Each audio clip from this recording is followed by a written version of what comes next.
Բարև ձեզ։ Բարև ձեզ։ Շարունակում ենք մեր գրական դավադրությունների շարքը 1-9-1 TV YouTube-յան ալիքում։ Ու այսօրվա մեր թեման կապված է լինելու Հրանտ Մաթևոսյանի հետ, իր ստեղծագործությունների հետ։ Մեր առջև իր դիպակների ժողովածուներից մեկն է Երկրի ջիղը, որում 4-6 կամ դիպակ է, Անա իշխանուհու կամուրջը, Աշնան արև, ծառերը ու եզրով։ Իսկ թվում է Մաթևոսյանը եւ ծանոթ հայ հանրությանը, եւ ծանոթ չի, բայց արի մի հատ ավելի ճիշտերից խոսանք Մաթևոսյանի այն գործը, որը որ հիմնականը արտահայտում է պատերազմի եւ շանտաժ լինելու չլինելու թե տրվելու հանձնվելուն եւ չհանձնվելուն, որտեղ որ ասել Մաթևոսյանի համար առանձին մի փողարկում ենք անելու պետք չի տենց կոնկրետան Մաթևոսյանի վրա, սկսենք Մաթևոսյանի գործից, մի կոնկրետ գործից, որտեղ որ ընդհանուր բանանում ու ընդհանուր թեման լինելու է իմ կարծիքով։ Կարանք տենց անենք պատերազմի թեման, պատերազմի եւ խաղաղության թեման։ Պայմանավորվել ենք, հա։ Ժողովուրդը ասեցի Մաթևոսյանի մասին, ես պատրաստված չէի Մաթևոսյան, կոնկրետ գործը գիտեի, հա։ Դե Մաթևոսյանից գանք կոնկրետ այն, այսպես ասած, արդիական թեմային, ինչ այսօր Հայաստանում շատ է քննարկվում, այդ պատերազմ լինելու է թե չէ, անգամ ժամկետները նշվում, աշնանը սեպտեմբերին, եթե ինչ-որ այլ ուժեր կան, եթե ձեռք բերված պայմանավորվածությունները խախտվեն, փորձեն վերաբանակցել, օրինակ օգոստոսի 8-ի հետ համաձայնագիրը նախաստորագրված կամ այլ ընդհանուր Ադրբեջանի ձեռք բերված պայմանավորվածությունները, ու մենք էլի վերադարձել ենք այն հայտնի պատերազմ խաղաղություն երկընտրանքին, բայց ինչ այսպես ասած Մաթևոսյանի այս գործին անդրադառնալը մի հատ շատ այսպես ասած դիտարկում եմ ուզում անեմ, հետաքրքիր։ Պես 8 տարի է ԿՊ-ն իշխանության է, որից արդեն 5.5 տարին հետ պատերազմյա Հայաստանում։ Ճիշտ է, եւս 22 սեպտեմբերից արդեն 2.5 տարի է հետ Արցախյան Հայաստան։ Ու իրանք համարում են, որ ամեն ինչ ճիշտ է, շատ լավ բանակցել են, շատ ճիշտ են ամեն ինչ, հիմա ճիշտ ուղղությամբ գնում են, բայց ոնց որ պատերազմից 5 է պակաս։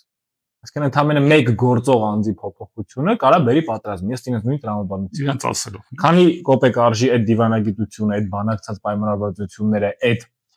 երաշխավորված իբրև թե խաղաղությունը, եթե դա ընդամենը կախված է, օրինակ մեկ փաստաթղթի վերաբանակցությունից կամ մեկ անձի փոփոխությունից։ Եթե ավելի գրոտեսկային ասենք, մեկ անձի հետ ինչ որ բան պատահելուց, այդ մի անձը կարող է որ հիվանդանա կամ ինչ որ մի հատ դժբախտ պատահար լինի ու միանգամից ամբողջությամբ եթե դիտի պետությունա թե ինչ է այսինքն այստեղ գիտես ինչն է դա երբ որ իրանք նույն իշխանության ընդդիմությանը մեղադրում են ասում են այ օրինակ իրանք ասում են որ մեր խաղաղությունը լավ է իրանք երաշխավորված խաղաղություն են բերել կամ չգիտեմ ուժեղ խաղաղություն են բերելու կամ մեկ այլ ուժ խաղաղություն հենց սրա մասին է խոսքը եթե իրանք բանակցում են մի խաղաղություն ճակերտներում որը կախված է մեկ անձից կամ մեկ փաստաթղթից կամ մեկ իշխանության Ալիևն է իրականում եթե Ալիևից է կախված ինքը ուրիշ այսինքն իր կմահաճույքին ինքն է որոշում պատերազմ սկսի որովհետև Հայաստանից որևէ մեկը պատերազմ չի ուզում ու լեգիտիմ որևէ բան էլ չկա Ալիևի համար լեգիտիմ որևէ իրավունք էլ չունի հիմք էլ չունի եթե մեր որոշ հիմարները հիմքը չտան Ալիևին հիմք տալով այսինքն իրավական որ չհայտարարեն որ իբր Հայաստանում մարդիկ կան որոնք որ պատերազմ են ուզում Հայաստանում որևէ մեկը պատերազմ չի ուզում բայց նույնիսկ եթե Արցախյան պատերազմը այդ մեր ուզած պատերազմը չի եղել պարտադրված ինքը մեր պատերազմը չի եղել ու էս ամենահիմնական բանը որովհետև խորհրդային միության փլուզումից հետո երբ որ շարժումը սկսել է նույն ձևի Ադրբեջանի իշխանությունները էթնիկական զտում են իրականացրել Բաքվում, Կիրովաբադում, Սումգայիթում ու եկել այն նույն Շահումյանի շրջանում, Գետաշենում, ամբողջ Դաշտային Ղարաբաղում եկել է հերթը հասել է Լեռնային Ղարաբաղին այդ մարդիկ փորձել են չսպանվել, եթե չսպանվելը պատերազմը դա արդեն մի քիչ աբսուրդի ավերածում։ Հիմա եթե ասում են եթե մարդիկ ասում են չսպանվելու համար պետքա պայքարել, կռվել, դա արդյոք ինք պատերազմի կուսակցություն։ Բայց արի ես կխնդրեի մի հատ ընթերցել հենց Խեչոյանի այն տողը, որ չսպանվելու համար Մաթևոսյանի։ Ես ինչա Խեչոյան ասեցի, հա։ Հա, իրականում մենք այդպես որ քննարկում ենք գալիս ենք սրան։ Ես երևի թե առանձին ինչ-որ մի քանի նախադասություններ կարդամ, Տեստեղ ինչն է հետաքրքիր, ասում եմ, քեզ կուլ են տվել ու գովում են զավակս, քեզ կուլ են տալիս։ Ասում ես խիղճ, բայց խիղճը գիտես երբ է գեղեցիկ, երբ գազանի մեջ է։ Քոնը խիղճ չի, խեղճություն է։ Սա ինձ թվում է առաջին այսպես առանցքային պարտադիր, այսինքն դու կարող ես խաղաղություն ուզել այն դեպքում, երբ որ դու ուժեղ ես, եթե դու իբր թե խիղճ ես, դու իբր թե խաղաղացրես ներկայանում, բայց երբ որ դու զոհ ես, այդ ժամանակ արդեն խաղաղություն չի։ Այստեղ խեղճ ու խիղճ բառերն է, էլի, այսինքն մեզ փորձում են հրամցնել, որ առնվազն բարոյական չի պատերազմի ձգտելը, հա, խղճի տեսանկյունից մաքուր չի։ Բայց իրենք մոռանում են, կամ չեմ մոռանում, գիտակցաբար թաքցնում են, որ դա գալիս է խեղճությունից իրեն։ Որ այս ազգին պետությանը դիտավորյալ կամ ոչ դիտավորյալ ինչ-որ որոշակի սխալների արդյունքում բերել հասցրել են կետին, որ մենք ուղղակի դարձել ենք խեղճ։ Որպես ազգ, որպես պետություն, որպես հանրություն։ Ու մի հետաքրքիր կետել ենք մենք առանցնել։ Սա իրականում հայտնի է ինտերնետում է ծավալվել, բայց թող մի անգամ էլ այսպես լսեմ։ Ինչ ասում Մաթևոսյանը, էլի էս նույն գործը ասում։ Մի վախեցեք, մեռնել է դժվար է, ուզենակել չեք մեռնի։ Մի անգամ ձեր գլխի հետ թող ինձ բռուցքն էլ ցավի։ Տեսնեն մյուս անգամ կխփեն։ Տղամարդու պես մի անգամ կանգնեք, թող ձեզ զորով ծալեն, դուք մի կոտրվեք։ Ձեզ թող զորով կոտրեն, մյուս անգամ տեսնեմ կկոտրեն, կծալեն, կմոտենան։ Սա այն կետն է, ինչի մասին ես ուզում եի, որ այսօրվա Մաթևոսյանը, հա, պատերազմ թե խաղաղություն ու այլ ուժերի իշխանության գալու դեպքում պատերազմ սկսվի աշնանը սեպտեմբերին եւ այլն եւ այլն։ Մի կողմ դրենք այն ինչ սկզբում քննարկեցինք, որ այսպես ասած շատ սխալ քայլերի, գիտակցված թե ոչ գիտակցված սխալ քայլերի հետևանքը, որ մենք հասել եկել ենք այսպես։ Բայց հիմա հարցը սենց է դրվում։ Լավ, եթե պատերազմը սկսվեց, ինչ ենք անելու։ Փախնելու ենք։ Չենք կռվելու։ Հա, ինչ պետք է կամ չենք պատրաստվելու։ Եթե ասենք այսօր վաղը մի ամիս հետո սեպտեմբերին, մյուս տարի սեպտեմբերին ցանկացած բայ Ադրբեջանը հասկացավ, որ աշխարհակաղակական իրավիճակը հարմար է, իսկ մարդը կարողանալ մի ամիտ լինի, որպեսզի մտածի, թե դա կախված է մեր զիջումներից։ Ալիևը չի հարձակվում բացառապես, որովհետև հարմար չի։ Քաղաքական այսպես ինքը գնահատում է հնարավոր ռիսկերը, հետևանքները, ընդ որում նույնպես Իրանի հետ էլ տեղի ունեցող դարձությունից ցույց տվեցին, որ ամեն ինչ այդքան հեշտ չի, ոնց թվում է։ Հա, որ Իրանն էլ Ռուսաստան Ուկրաինան էլ 3 օրում գրավում, ԱՄՆ-ն Իրանում էր 3 օրում իշխանափոխություն անում, եւ za 3 դնյան ու ասենք Թեհրանում նոր այաթոլլա 3 օրում, նոր հոգևորավոր առաջնորդ 3 օրում, տեսնում ենք, թե ոնց են խրվում այդ պետությունները պատերազմի մեջ ու ոնց են իրենք թերավորելով պետք է չէ որ իշխանական բուլգում այդ իրականությունից կտրվում են։ Ինչու՞ պաշտպանության նախարարը հատուկ ծառայությունների դիվանագետ արտգոզ նախարարը զեկուցում են ականջահաճո տեղեկատվություն, որը երբեմն միշտ չի որ օբյեկտիվ է լինում կամ այն wishful thinking-ը, այսինքն ցանկալին իրականության տեղ են փորձում ներկայացնել։ Այդտենց Ռուսաստանը սխալվեց Ուկրաինայում, տենց ԱՄՆ-ը սխալվեց Իրանում։ Հիմա եթե լավ, էլի վերադառնանք, եթե հանկարծ Ադրբեջանը որոշեց հարձակել այս իշխանության ով գարանտիա տվել մեր իշխանությունն որ Ադրբեջան չի հարձակվի կամ Ալիևի իր տրամադրությունը չի փոխում։ Այսինքն որն է հույսը մերոնց որ ասում են եթե մենք ընտրվենք Ադրբեջանը չի հարձակվի։ Որն է այսինքն Ալիևը ասել է երթում տվել ինչ ա եղել այդ նախաստորագրած պայմանավորվածություն որտեղ որ երաշխավոր չկամ վկա ընդ որում այն վկաներ որը որ բան եղավ Իրականում Թեհրանում հիմա հորմոզի նեղուց չի կարողանում ազատագրի որտեղ միլիոններ ասենք ընդհանրապես Իսրայելը որ ամբողջ ներքաշեց Ամերիկային այդ պատերազմի մեջ ինքը Գազայում ինչ արեցին ինքը ինչ եղավ հիմա ինքը կարողացել է Գազայի հարցը լուծել թե նույն ձևի Եմենում է կարողացել որևէ հարց լուծի թե բանը Իրանի մոլաների թե քրդերին է ոտքի կարողացել կանգնացնել այսինքն ինչ հարց են լուծել ակոտորել են գլխատել են բայց հետո ինչ ա եղել մի քիչ ավելի մանրանանք Տրամպի կերպարի մեջ այսպես ասած իր վարկանիշը աննկարագրելի ընկել է պատմական մինիմումի վրա ընդհանրապես ԱՄՆ նախագահների ռեյտինգների տեսանկյունից ինքը ինչ-որ մինիմումների վրա է որը շատ օբյեկտիվորեն է այսպես ասած ԱՄՆ-ի տնտեսությունը լուրջ ռեգրես ունի այդ արժեթղթերի բիրժաներում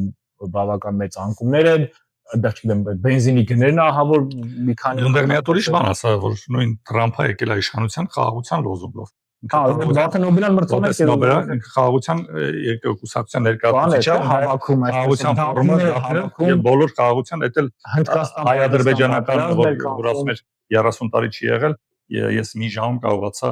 հաշտեցնել, այսինքն ինքը եկել է, բայց հիմա ինչ է կատարվում։ Ու այդքան էլ տենց երաշխավորված չի, որ մարդը որպես խաղաղության կուսակցության գա, ինքը դառնա խաղաղության ջատագովը կամ նույնը հակառակը։ Եթե պատերազմի կուսակցության գալը, բայց այստեղ մի բան է աբսուրդ, եթե sense նայում ենք ընդհանուր։ Հիմա Թրամփը ասացինք ինքը խաղաղության նույն վիետնամական պատերազմից հետո հիմնական նախագահների խոսույթը ամերիկյան խաղաղություն, այսինքն դարձավ խաղաղությունը բան բրենդ որպես այդպեսին, իրականում խաղաղությունը համաշխարհային բրենդ պետք է դառնա, բոլորը պետք է ցանկանան, բայց մի կողմից չի կարա դա։ Բայց եթե բոլոր պատերազմները բրենդի անվան տակ են սկսում։ Նույն ձևի բան է, Չեմբերլենի եթե նայում ենք, ինքն էլ որպես խաղաղության կուսակցություն եկավ, բայց Չերչիլը ասում էր, եթե ընտրություն կա քեզ արժանապատվության եւ պատերազմի միջև, պետք է ընտրես արժանապատվությունից, եթե դու ընտրում ես պարտությունը, ընտրում ես խաղաղությունը, արժանապատվության փոխարեն դու ստանում ես պատերազմ առանց արժանապատվության։ Հիմա մենք SS տեսակետից կերողն ենք, թե հիմա Հայաստանում ինչ է կատարվում։ Հիմա մեր համար արժանապատվության եւ եթե ընտրության է դրված, ընտրության թե խաղաղության միջև, արժանապատվության եւ խաղաղության միջև։ Եթե դու մենք ընտրում ենք մեր արժանապատվությունը ազգային ինքնասիրությունը մի կողմ ենք դնում, ընտրում ենք այսպես կոչված ճակերտավոր խաղաղությունը, որ ճակերտավորը Չերչիլը որպես ճակերտավոր ներկայացնում։ Մենք ստանալու ենք համ պատերազմ եւ արժանապատվությունից։ Դե իրականում պատմությունը ցույց է, որ Չերչիլը ճիշտ էր, այսինքն երբ նացիստական Գերմանիան թույլ տվեցին Չեխոսլովակիան անշտուս իրականացնել, որպեսի ժամանակ շահեն, այն չէ, այսինքն այդ ժամանակում իրանց ռազմական բյուջեն էլ ավելի մեծացավ։ Այստեղ ուրիշ հարց է ռևանշի կուսակցությունը, թե չռևանշի կուսակցությունը։ Հիմա Հիտլերը ինքը իրանով եկավ պատերազմի քարոզով, ինքը ռևանշի կուսակցությունը, ինքը պատերազմ ուզեց ու առաջի շրջանում ինքը հաղթանակներ տարավ, եթե Հիտլերը չէր պարտվում, արդյոք էդի ինչ էր լինում։ Հիմա նույն ձևի, եթե ես մի հատ պատմական ակնարկ անեմ, հետո կվերադառնանք բանին, Չեչենական պատերազմից հետո Պուտինը որ եկավ իշխանության, ինքը էլի որպես խաղաղություն կնքել, որովհետև երկրի ներսում բան կար, որպես խաղաղության իշխանություն եղավ։ Ես ավելի շատ կասեմ, որ ընդհակառակը Պուտինը եկավ որպես այդ ամուր ձեռք, բայց խաղաղության արյան մեջ այո, բայց ինքը խաղաղության, այսինքն ինչ որ ավարտելու, ինքը պետք է խաղաղություն կնքի։ Բայց ինչ եղավ հետո, այսինքն նույն բանի հետ կապված։ Հիմա Հնդկաստանում Մահատմա Գանդին իշխանության որ եկավ, այդ նույն խաղաղության լոզունգների հետ կապված 3 մասի պետությունը բաժանվեց, նույն Բանգլադեշի, նույն Պակիստանի միջև չհաշված Կաշմիրը եւ նրա Չինաստանի հետ խնդիրները։ Դու այդ շատ ինձ թվում է այդ պացիֆիստական գաղափարախոսությունը ու խաղաղասիրությունը իր հետ խառնում են եւ նաեւ խառնում են կապիտուլյացիան իրական խաղաղության հետ։ Դա էլ է շատ խառը։ Կապիտուլյացիան լրիվ այլ բան է, ենթակա, վերադառնալով Մաթեոսյան, եթե դու ենթակայի մոր թվողի զոհի հոգեբանությամբ դու ինչ, դու ով ես որ քեզ խաղաղություն դու ուժերը կարես համաձայն եմ, որ պարտված կողմը չի կարող խաղաղությունից խոսա։ Այո, որովհետև դրանից ոչ մի կախված չի, կախված է Ալիևից, քեզից ոչ մի բան կախված չի։ Այսինքն դու չես էլ կարող ոչ էլ ռևանշ կարող ես, դու ոչ ռեսուրս ունես, ոչ բանակ ունես ռևանշի, այսինքն ինչ խնդիր կա։ Իսկ Ալիևը ընդհանրապես պացիֆիստական խաղաղասիրական թեզեր չի հնչեցնում մեկ, ու երկրորդը անգամ եթե տեսականորեն դիտարկենք, որ այս ամեն ինչը այսպես ասած խաղաշոու է, որպեսի ժամանակ շահենք, բայց իմ հարցը հետևյալն է,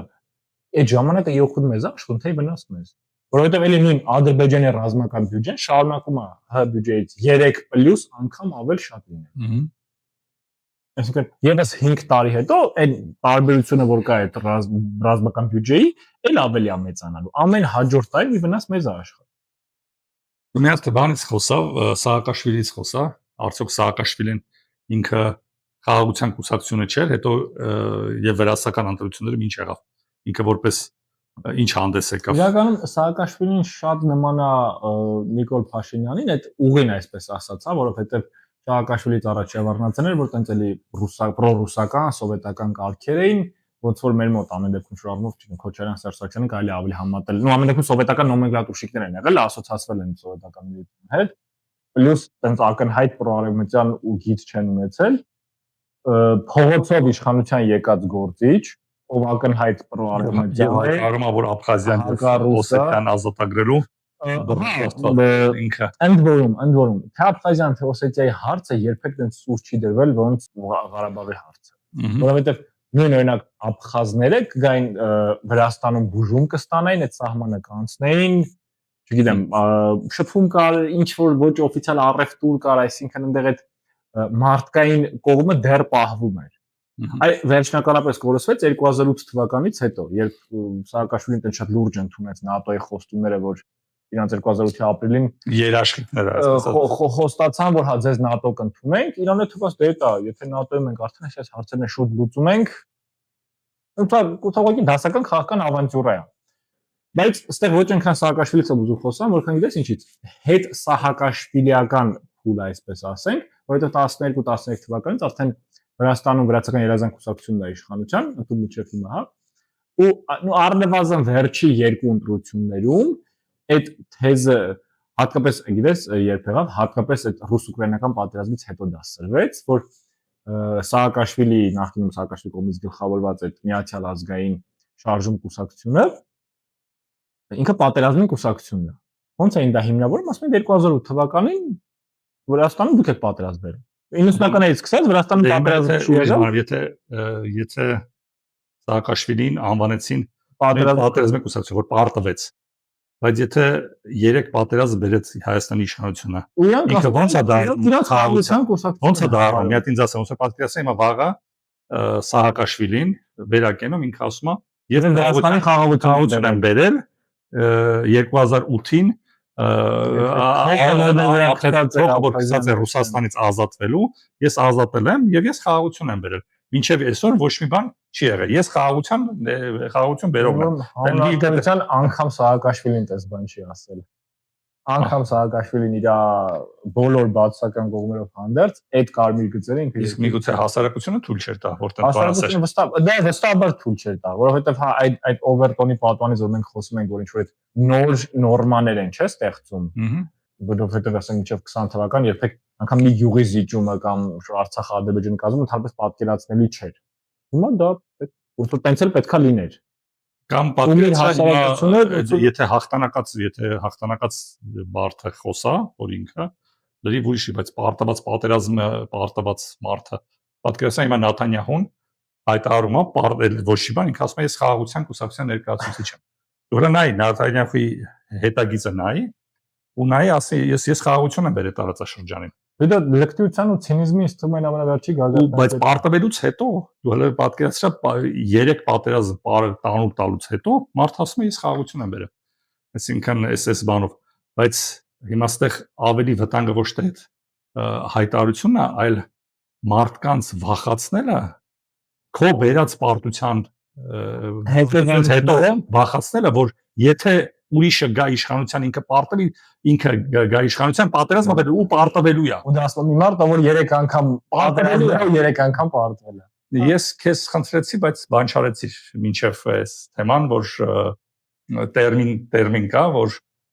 3 անգամ մարդը կամ 10 անգամ մարդը սխալվում է, ու իրան հույս ունի, որ 11-րդ անգամ կարող է նույն էքսպերիմենտից հետո 11-րդ անգամ իրան թվում է, որ նույն ճիշտ է կլինի, այսինքն 10 անգամ ինքը գլուխը պատին խփում է, 11-րդ անգամ ինքը թվում է ուրիշ արդյունք կլինի, ոչ թե չգիտեմ, ասկասեվը խաղամոլն է, որ ամեն անգամ իրան թվում է, որ ուրիշ արդյունք պետք է լինի։ Մի հատ այդտեղ քանի որ գրական ոդքաստ է ու նաև ավարտելու վրա ենք, Մաթեոսյանից սկսեցինք, Վանո Սիրադեղյանը մի հատ շատ հետաքրքիր անեկդոտ էր պատմում սրա կապակցությամբ, չգիտեմ տարբեր Վանոյի հետ կապված գրքերում կան թե գրքերում չկան, բայց կարելի է նաև մի հատ հիշարժան, քանի որ այդ սերունդն է արդեն գնում, ով որ հիշում է, այնց հետաքրքիր պատմություններ անել, որ մնա ֆիքսվի գոնե պատմեն այդ բանը։ Վանո Սիրադեղյանի անեկդոտը վերաբերվում էր բանը, հորթուկին, մի հատ հորթուկ ածավում, այս հորթուկ պահողը ամեն դեպքում իր մոտ բան առաջարկում, միտք առաջանում, ասում է հետաքրքիր է գլուխս կարող եմ այս հորթուկի եղջյուրների մեջտեղով անցկացնեմ թե չէ, ասում է դրա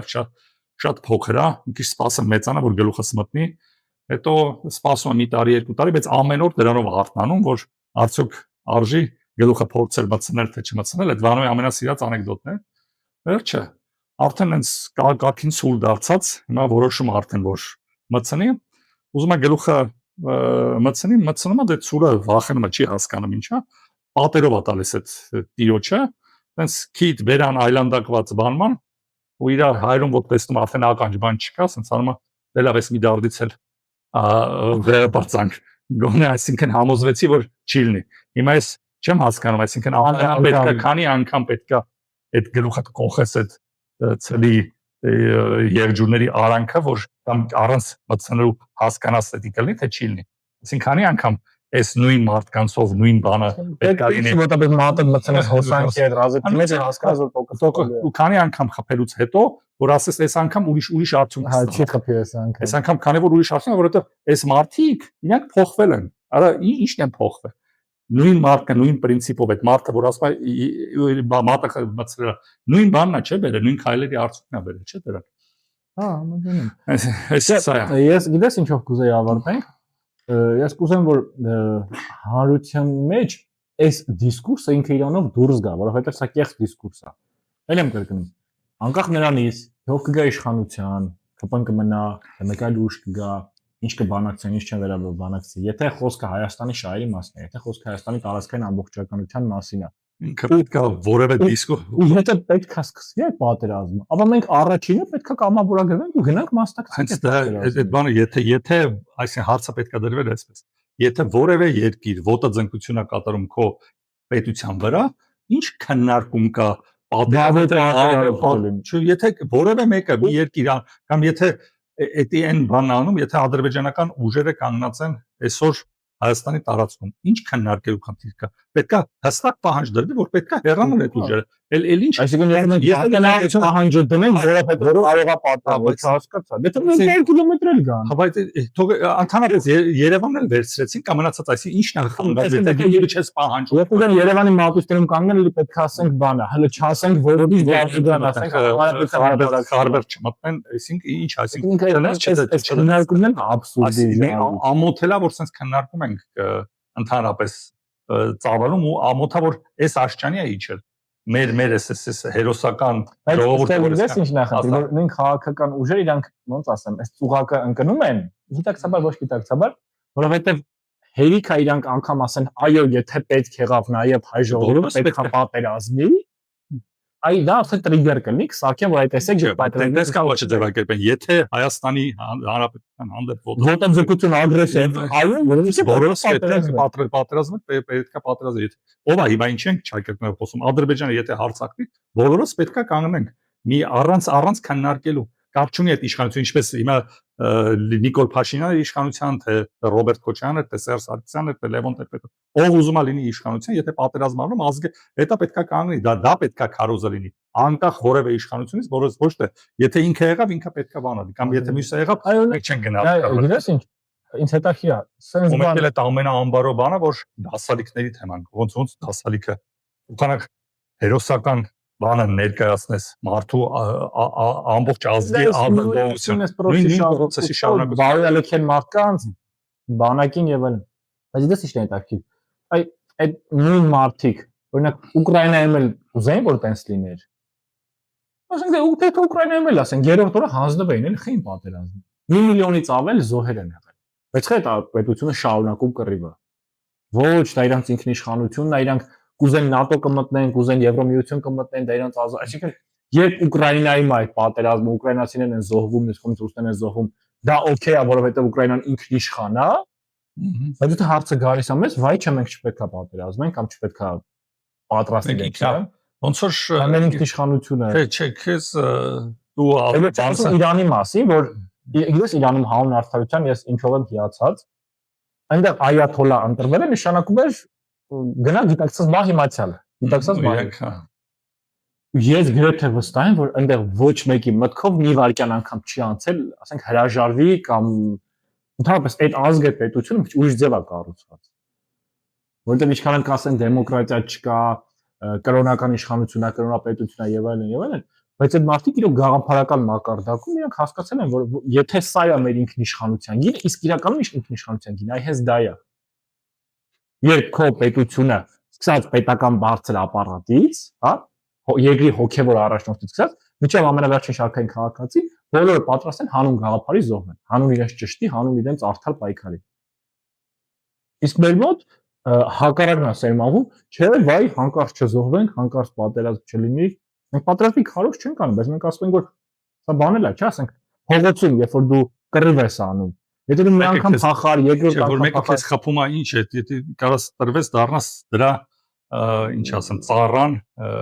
հա, ուղղակի ջրու ես անեն, բայց եթե դու մի անգամ մի անգամ եթե դու տեսնես որ դիմացը մարդ կա, ինքո ճակատը խփելուց իր ձեռքն էլ ցավա մի անգամ, ես երկրորդ անգամ չի ուզենա։ Բնության մեջ ցանկացած կենթանի, ինչ կապ ունի, ինչ ուզում է լինի, ինքը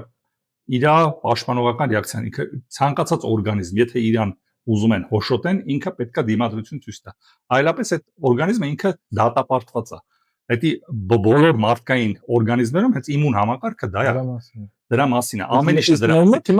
Իմունը վերացնում է, եթե իմունը վերացվել է, այսինքն ինքնություն, դու չես կարող քո ինքնությունը պաշտպանես։ Քո տարածքային ամբողջակ ու քեզ կարան վախացնեն, որ եթե չեղավ այդ կկու հիմար կկու, քանի փոքրիկ ձակ ունես դու, հիմա հերթով ձակերիդ պետքա տանք։ Եթե չկանենք, դա վերջ չունի։ Եթե չնայես բանից պետք է շփվել, հա, եթե երբ որ դու բոլոր ձակերին տվեցիր, հետո անես որ անգլիացիները կանգնելու են։ Հակառակը ինքը դու ես գալու, հետո բունը տա գալու վերջանալու է։ Այսինքն դու մի տեղի վրա ո՞ր է այդ կարմիր սահմանը։ Այսինքն պետքա չվախացվի այդ ասվի, որ մի անգամ ժողովուրդ ջան կարմիր գծեր կա, այսքանից այն կողմ մենք բոլորս կարող ոչ մեկը ռևանշ չի ուզում, ոչ մեկը բան չի։ Հիմա դու Արցախի իրավունքներից, արցախցիների իրավունքներից խոսելուց կամ չասելուց, որ էթնիկական զտում ա եղել, դրանից ինչ որ բան է, ինչ ա դինում, այսինքն դրանից դու որ քեզ արգելում են այդ բանը բարձրաձայնել։ Դու արդեն всё վերջացար։ Եթե ինչ որ մեկը կարողանում է քեզ թելադրի քո սահմանադրություն փոխել, եթե ինչ որ մեկը կարողանում է թելադրի չխոսել այս արգելված թեմաներ, արդեն վերջանում է որպես ինքնիշխան պետություն։ Բայց ես էլի դրականով ենք մենք որոշել վերջացնենք, բայց տեսնելով որ տարբեր խմբեր, տարբեր մարդիկ այսօր իրանք չեն տրվում, այս ծուղակը չեն ընկնում, արդեն ոգեշնչվում ես եւ կին եւ տղամարդ գոնե այսինքն այնքան ինքնասիրություն ունենային մեր այդ կանայք ովքեր որ ջերմուկի դեպքերում Հայաստանի իրանք մինչև վերջ կռվեցին, ու հետո մասնատվեցին, բռնաբարվեցին ադրբեջանցի զինվորների կողմից,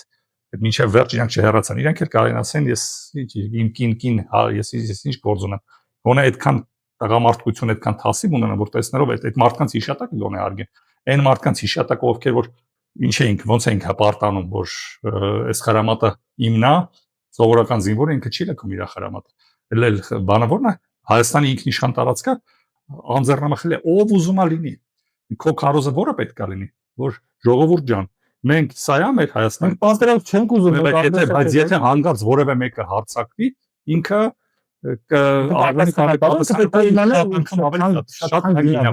Այն ասպետի բան ասեմ։ Այս էլ ասենք ու փակենք թեման։ Այդպես հունիսին ԱՄՆ-ն եւ Իսրայելը 12-օրյա պատերազմ սկսեցին, չէ՞ Իրանի դեմ։ Պատասխանը այդքան համարժեք չէր։ Ժամանակ 6 ամիս, 7 ամիս անց իրանք մի հատ էլ հերթական ավանդություն ասկեցին։ Հիմա ըստ քեզ այս Իրանի այս պատասխանից հետո էլ երբևէ Ամերիկայի մտքով ԱՄՆ-ի կամ Իսրայելի մտքով կանցնի, նորից գնար այս ավանդությունը։ Այդքան ԱՄՆ-ն չի, տարապես ԱՄՆ-ն տարապես էս ամենատարվի Իսրայելի այդ սոմա նայելով ԱՄՆ-ի այդ բաները, ցույցերը, որ մոտ 30 միլիոն մարդ է, 13-ից 30 միլիոն են ասում մասնակցում այդ։ Պլյուս տնտեսական շատ լուրջ հետևանքներ։ Ինձ թվում է, որ ինքը Իսրայելի այդ բանին չի տարվի, որովհետեւ մարդիկ տեսան, որ իրենց պատերազմը չի։ Այսինքն Իսրայելը Իրանը իր պատասխանով ստիպեց վճարել այն գինը, որ հաջորդ անգամ այլևս չմտնեն այդ ավանդույթը։ Ամերիկան ընդհանրապես չտրվի Իսրայել, ինքը դա ցույց տվեց ամբողջ աշխարհին տվեց։ Ու սա է լինելու Իրանի ինքնիշխանության գինը, Իրանի անվտանգության գինը։ Ոչ թե ստորագրած թղթերը, ոչ թե զիջած տարածքները կամ չգիտեմ